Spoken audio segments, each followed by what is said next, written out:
The chapter 2 of the book Philosophical Fragments is titled The God as Teacher and Saviour, an essay of the imagination. Kierkegaard continues to draw the contrast between the human teacher and the transcendent God. The human teacher is part of the world. He has an inclination, a call, and a prompting to be a teacher. Others had an inclination to learn. He thus has a mutual relation to the learner who is also part of the world. In Kierkegaard's words, himself influenced by circumstances, he in turn exerted an influence upon them. In accomplishing his task, he satisfied the claims within himself just as much as he satisfied the claims other people might have on him. Understood in this way, and this was indeed the Socratic understanding, the teacher stands in a reciprocal relation, inasmuch as life and its situations are the occasion for him to become a teacher, and he in turn the occasion for others to learn something. The point is that both are part of the world, the teacher and the learner, and involved in its nexus of mutual relations. As Kierkegaard puts this, the pupil is the occasion for the teacher to understand himself. The teacher is the occasion for the pupil to understand himself. The actuality of the teacher qua teacher is in the learner. This is where the teacher is at work, making the learner actually learn. And the actuality of the learner qua learner is in the teacher. This is where the learner is at work, making the teacher actually teach. Each provides the material or the means for the other's actualization. For Plato, each is the occasion for the other to understand himself, that is, grasp himself as a teacher or a learner. Their relation, however, is accidental. The teacher could have taught someone else, the learner could have learned from someone else. Neither has a claim as an individual on the other. Neither has given the other the capacity to teach or to learn. All they have done is actualize this.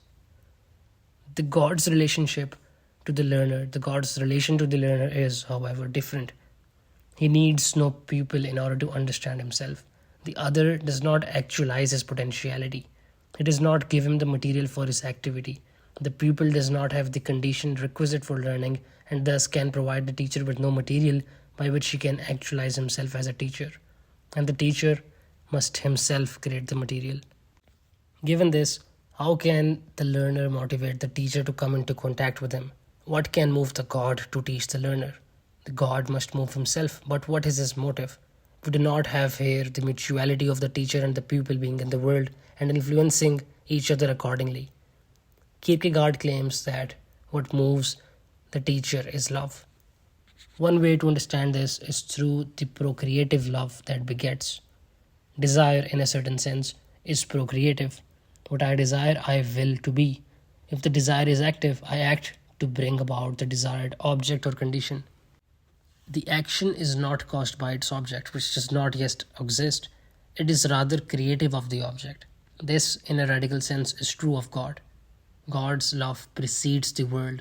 As prior to the world, he needs nothing in it to act. His love also creates the world. In Kierkegaard's words, but if the God moves himself and is not moved by need, what moves him then but love? For love does not have the satisfaction of need outside itself but within. In other words, it has no external motivation but only an internal one, the conception of what it will bring about.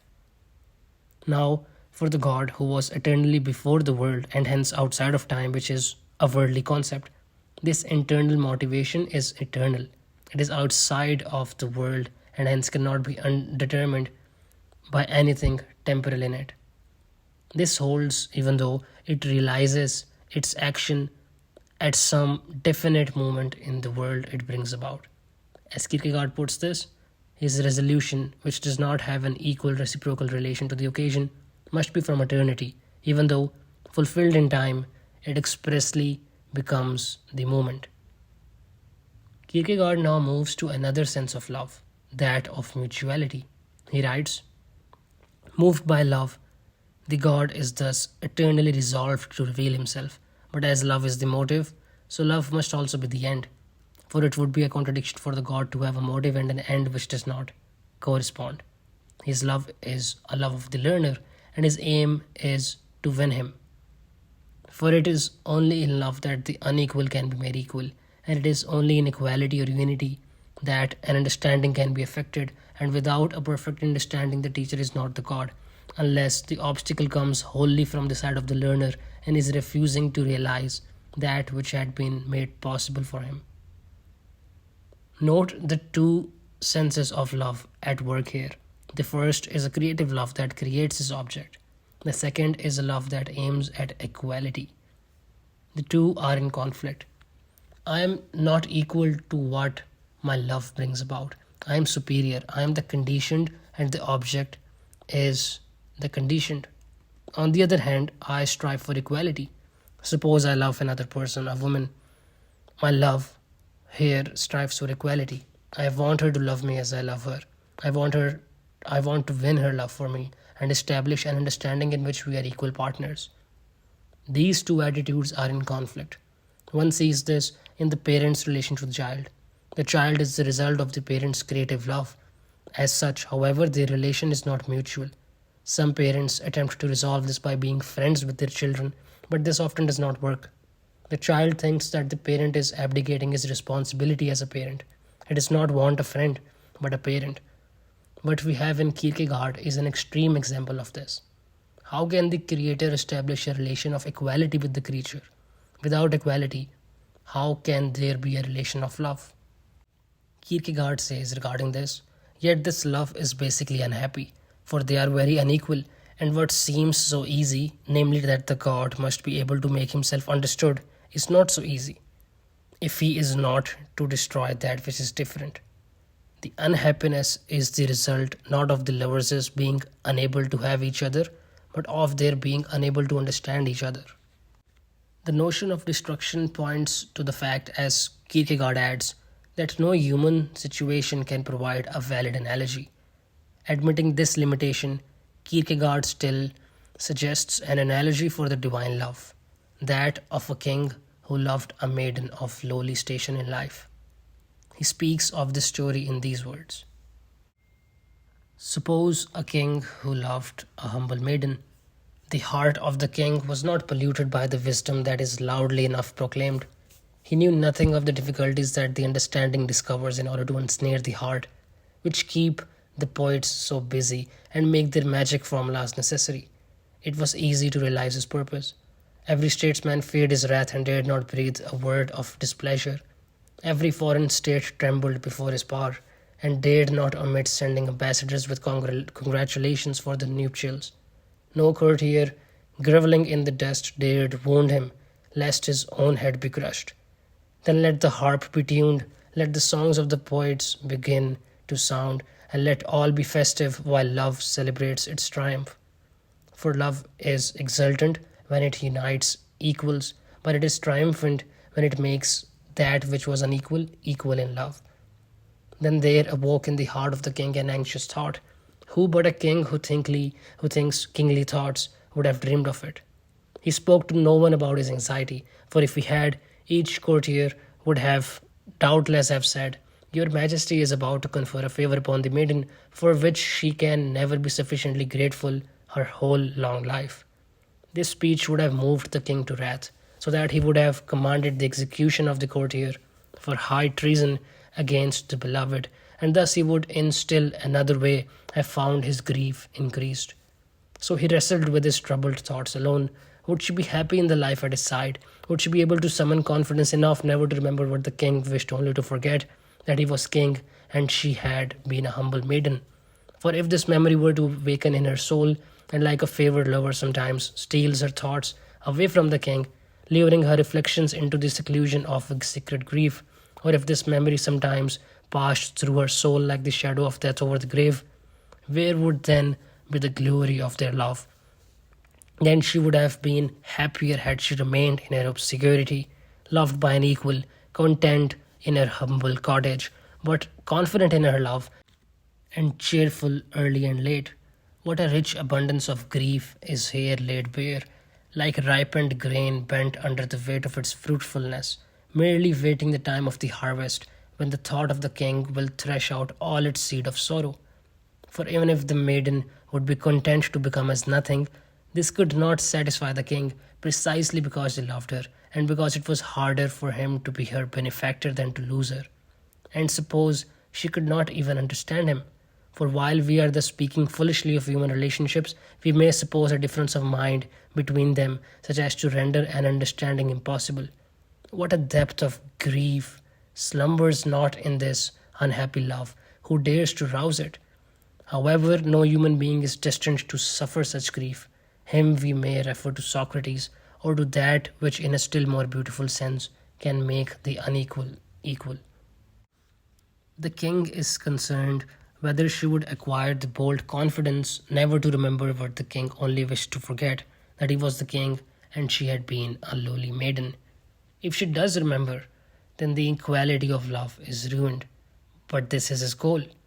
Kierkegaard says regarding this, but if the moment is to have decisive significance, and if not, we return to Socrates even if we think to advance beyond him. The learner is in error, and that by reason of his own guilt.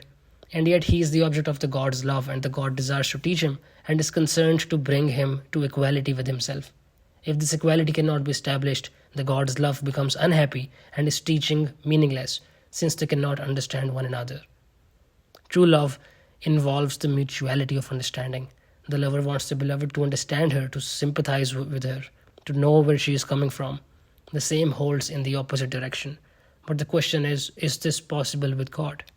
How is God to solve this problem according to Kierkegaard? Perhaps by raising up the learner. But this, he says, is to deceive the learner. The learner, the maiden, is not on the level of God or the king. Thus, the king, in exalting the maiden, sees that the girl would be essentially deceived, and one is most terribly deceived when one does not even suspect it, but remains as if spellbound by a change of costume, according to Kierkegaard. Such deception destroys the mutuality of understanding. The other alternative is that of the king lowering himself to the level of the maiden. In Kierkegaard's words, if then the unity could not be brought about by an ascent, then it must be attempted by a descent. Since the beloved could be one of the lowliest, then the god would also appear as one of the lowliest. Consequently, the god will appear in the form of a servant. The difficulty here is that the god or the king will not be recognized. Even worse, it could be that the person he loves is someone who loves only the omnipotent one who performs miracles, not him who humbled himself in equality with him. Moreover, how do we understand the God who humbled himself? To the point that he humbles himself, he deceives us. He does not appear as he is. The king is really a king, not a humble peasant. Once again, there is a lack of understanding. To grasp the God, the beloved has to see God, the Creator, in the humble servant who suffers everything we do and more. Kierkegaard says, in the Socratic conception, the teacher's love would be merely that of a deceiver if he permitted the disciple to rest in the belief that he really owed him anything, instead of fulfilling the function of the teacher to help the learner become sufficient to himself. But when the God becomes a teacher, his love cannot be merely seconding and assisting, but is creative, giving a new being to the learner, or as we have called him, the man born anew, by which designation we signify the transition from non-being to being. The truth then is that the learner owes the teacher everything, but this is what makes it so difficult to affect an understanding, that the learner becomes as nothing and yet he is not destroyed. That he comes to owe everything to the teacher and yet retains his confidence, that he understands the truth and yet the truth makes him free, that he apprehends the guilt of his error and yet that his confidence rises victorious in the truth. Between man and man, the Socratic midwifery is the highest relation, and begetting is reserved for the God, whose love is creative, but not merely in the sense which Socrates so beautifully expounds on a certain festal occasion.